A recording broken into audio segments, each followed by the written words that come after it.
Hey YouTube, guess what? I'm a dumb investor. I've been passively investing in 401ks and a Roth IRA for multiple years now, giving little attention to what I was doing or how it all worked. Now, in this next stage of life, I have a newfound enthusiasm to grow my portfolio to the point that I can retire early. So follow along to laugh at me, criticize me, coach me, or just watch as I learn and see my portfolio grow or crumble to zero. So let's go. All right, welcome to the first video. So some things that we'll cover are going to be, why did I start this page in the first place? A quick dashboard overview of everything that I have going on here, a portfolio breakdown of where I'm at currently, and obviously things will change as we keep moving forward. And then where do we go from here? What type of videos I'll post moving forward? So first question obviously is, why did I start this page? I have recently started following some more YouTube pages. Like I'm sure you guys who are watching YouTube financial videos and all that probably know where this is stemming from. Videos like Dividendology, and then who else is there? That dividend growth investing guy. Both of them were honestly the first two that kind of sparked my interest into creating something like this, something that I could ideally look back at over time, see how I learn how to invest a little bit, see how things grow, how things change. But yeah, that's kind of why I started it. Obviously, I don't know much about investing. I pretty much my background, and I can go into this in more detail at any point, but I've invested into some 401ks. Basically, my mom was, to the extent of her knowledge, was like, you should do this. So I started investing into those and used a Roth IRA for a quick minute, and then eventually opened up a brokerage account on the side. I thought it would be kind of fun to see if I had the bug for a minute, and I was like, you know what? Let's see if I can grow this investment from a base level to ideally be able to like purchase a wedding ring or make some larger purchase with the use of this brokerage account. Which, newsflash, I didn't. I ended up having the cash on the side to purchase those big expenses. And so I left some of this money in the brokerage account and just kind of let it sit there, invested into a bunch of random stuff. But I decided now to take a more calculated approach to how I'm going about this. And I've really started to enjoy listening to some of this dividend investing content overall.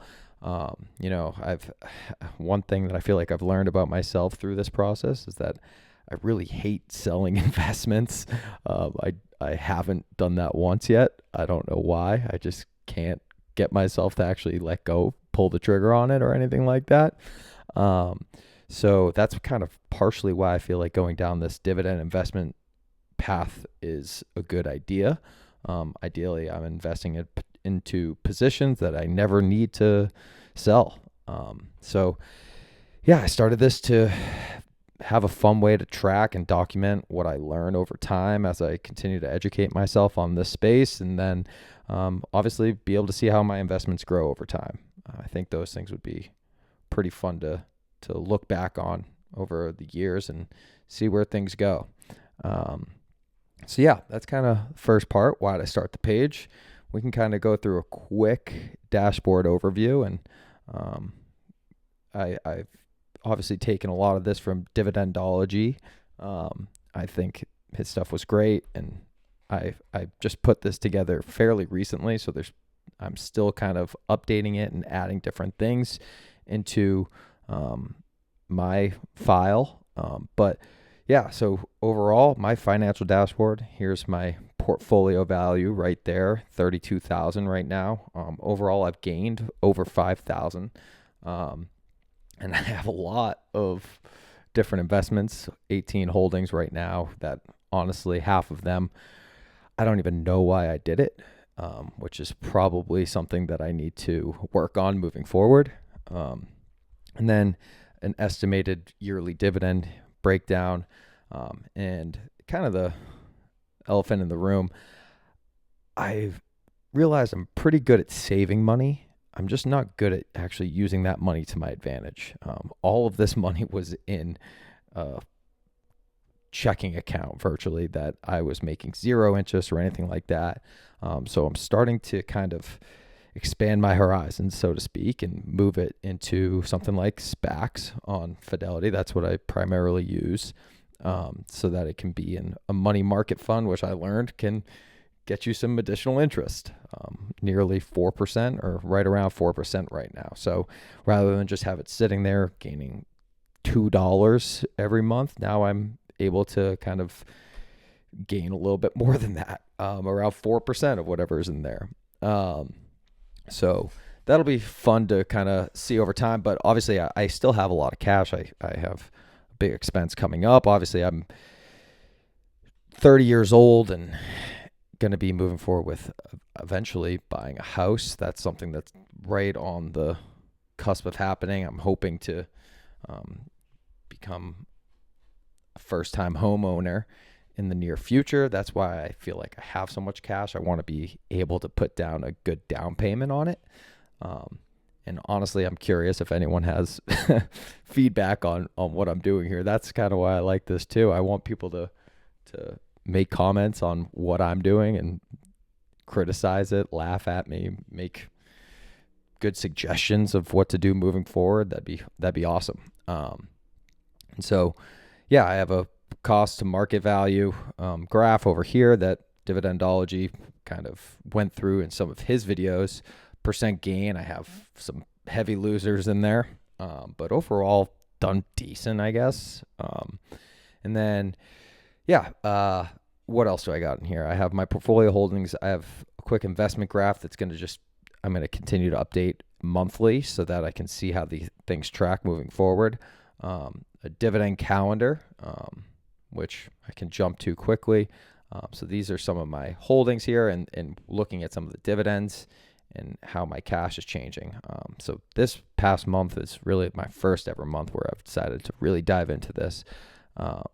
But yeah, the intrinsic value chart and stock watch list I just added, don't have anything into it. So maybe I'll do that in the future. I'm not entirely sure. Dividend history, I'm just going to copy things down and at the end of each year and as I go, track it year by year. I think this will be fun to look back on different months. In February I made $2, right? But next February, who knows? It could be 4, could be 10. I don't know. So yeah, that's why I have this dividend calendar here. One thing that I've added is I do not follow my expenses really well. I know I always kind of live below my means and don't spend as much as I make in a month, but I've never actually tracked it. So I decided to create this monthly income, expense, and investment page where I put in all my transactions for a month. So far this month virtually, and I've hit a bunch from the month of June, but where my expenses come from, where if I'm investing, where it's going, all that income, expense, investments. And then there's a bunch of different drop down menus. This was from another YouTube video and I just forget where I got this from. Honestly, I should probably look that up, but yeah, I can look back on it. And now in this page, I can just see a basic overview of it, of where I stand every month, just to kind of get a good grasp on what I'm doing with my money. Because I genuinely don't know every month. I think that's a good starting point, knowing what I'm spending versus what I'm bringing in, and then how much can I invest on the side. Because I feel like as I go on to this next stage of life and purchase a house or anything like that, this is going to be extremely crucial to know so that I'm not over investing when I shouldn't be, or, there's certain areas where hint, I like going out to a bar or two here and there. Like maybe those expenses need to come down. Eating out, it's so easy to just Uber eat something or anything like that where, you could just make the same exact meal at home for a fifth of the cost. So things like that to try to change my approach to spending and saving and all that. But yeah, looking back, we can look at the month of June. I did a lot of investing. a lot of cash, but you can see sort of a basic breakdown of where I spent all my money. I was able to make a decent amount. Expenses were lower. So overall I was net positive, and took some investments from a lot of my savings, and then I have my 401k. I have all these different accounts, which honestly I don't really use. The Robinhood, Acorns is super in the background, don't really have to do anything. Roth IRA, I'm in sales now, and I can go through my own personal background at any point if that's even something that anyone is interested in learning more about. But I don't know if I'm allowed to continue investing in this. I don't know if I'm at the salary cutoff or anything like that, but have an HSA. This was a pretty stupid idea. The Arrived app, I don't know really anything about it, and I had just invested money in it first like day of the month, and just kind of was like, you know what, screw it, we'll put $500 in and see what happens. So that's going to be a good test to see what the hell was going on there. I don't know, but I'm probably not going to do that until I have a better firm grasp on what's going on. But yeah, you can see my general breakdowns. I'll try to work on this month over month, and it keeps a history of everything, and I can go by month, by year, all that, and look at these pie charts, look at where I'm spending, how much I'm spending, how much money I made, percent of income I made for my investments, and all that. So that's the basic gist of my financial dashboard. I also have some of my values for different things, like my 401k. This was from my original job, which I left. So that's just sitting in an account that I really don't know what I'm going to do with it. I haven't spent that much time looking into it. I think right now it's good to sit where it is, but that'll be probably something I continue to look into and maybe make a video on in the future. This is my current company that I'm with, my 401k that I've been with this company now for a few years, and then Roth IRA, some money in there. Acorns, just set it, forget it. I don't know. It rounds up my payments, and that's where I'm at. So overall, I've invested over $200,000. But yeah, this is going to be kind of my new baby right here. Investing in this dividend portfolio, so to speak, that doesn't only include dividend stocks. Maybe that'll change in the future. I don't know. But yeah, right now I'm at 32,000, and we can kind of dive through some of the portfolio itself. So here's where I stand. This was also taken from Dividendology, that I really liked his approach to being able to follow all this information pretty easily in a compact way, and like a Excel file virtually. But yeah, here are what I'm invested in. I have Apple, Amazon, this water company, which you probably can tell which ones I have no clue about.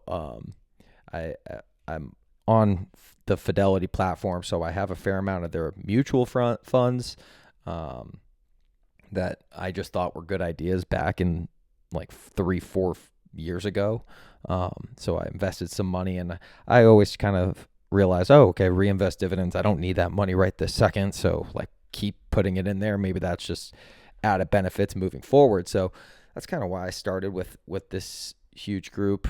Gush, this is like a leveraged oil thing that I don't know why I went into this. All of a sudden my friend brought it up, and I was like, oh, that sounds like a cool idea. Let's go for it. And so made some decent money on it. But again, this was all stuff that I just threw money in, had no real clue what I was doing.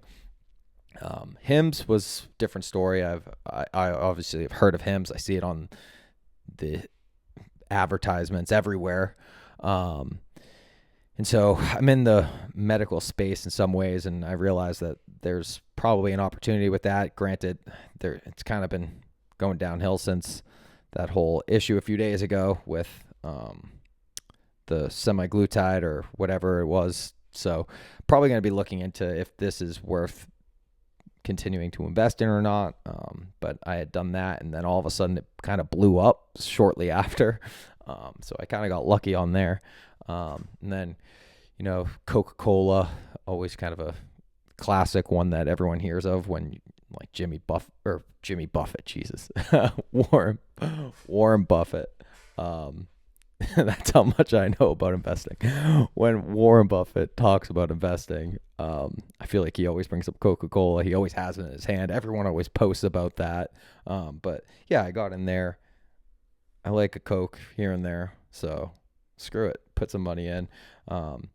Then a few other Target, Google, things like that. But one thing that I really learned from dividend growth investing was some of these great ETFs out there that everyone in dividend investing, I feel like, invests in SCHD, but also this DGRO. I don't know when I'm hoping to retire. I'm trying my best to save as much as I can and retire earlier than 65. But I mean, my time horizon, that is something that he always speaks on, is fairly long. So I feel like this is an opportunity to kind of grow with me, and while making some dividend income and kind of going from there. That's also why I look at like FXAIX. That's the S&P mutual fund.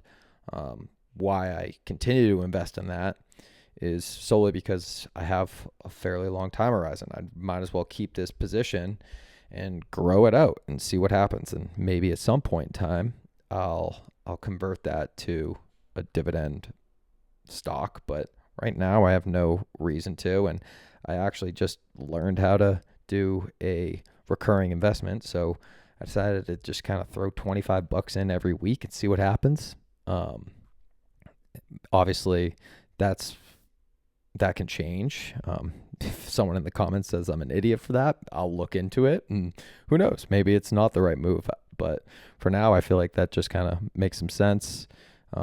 Deal with the S&P, grow a little bit, continue to invest in that while starting to transition to my SCHD and DGRO and learning more about how to invest in specific stocks to build a dividend portfolio. That's something that I'm going to continue to work on. But this is sort of I think going to be my bread and butter for this account moving forward, and starting to invest a lot more into each of these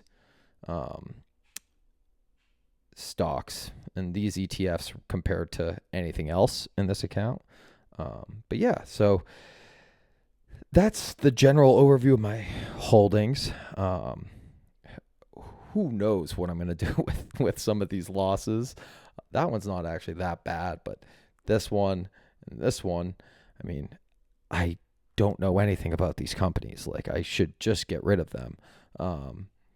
I don't know enough about like tax loss harvesting or anything like that. So that's something I'll continue to research and learn about and figure out when it's the best time to move on from these. They don't pay dividends, so there's really no point in them. And I've just lost nearly $2,000 out of all this. So a pretty hefty learning experience, the cost of it. But yeah, that's how it goes. And that's sort of the basic gist of everything here.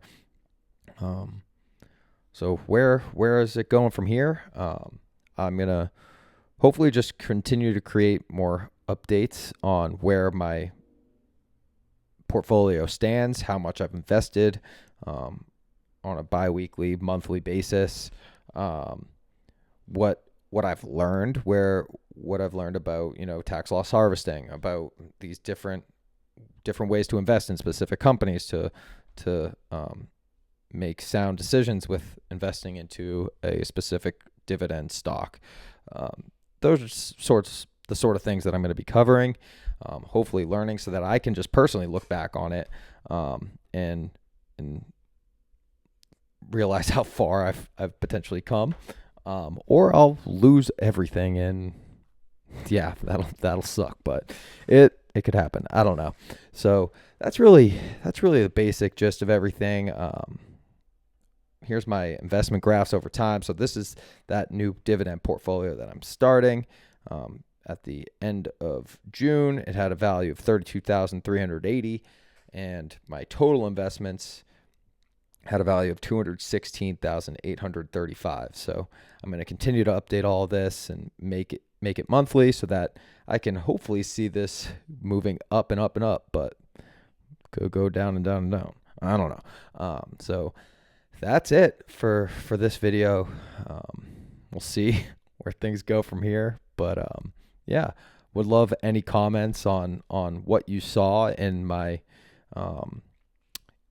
holdings. What was a stupid move? What should I be backing out of? How I should be backing out of it? If you have any recommendations on videos, all that, any questions, if you have any suggestions for videos moving forward or anything like that, I'd love to hear from anyone, good or bad. Please, I'm down. I'm down to get ripped on, whatever, made fun of. It's cool with me. So, yeah, we'll see how it all goes. But I think that's it for today. And yeah, talk to you guys later.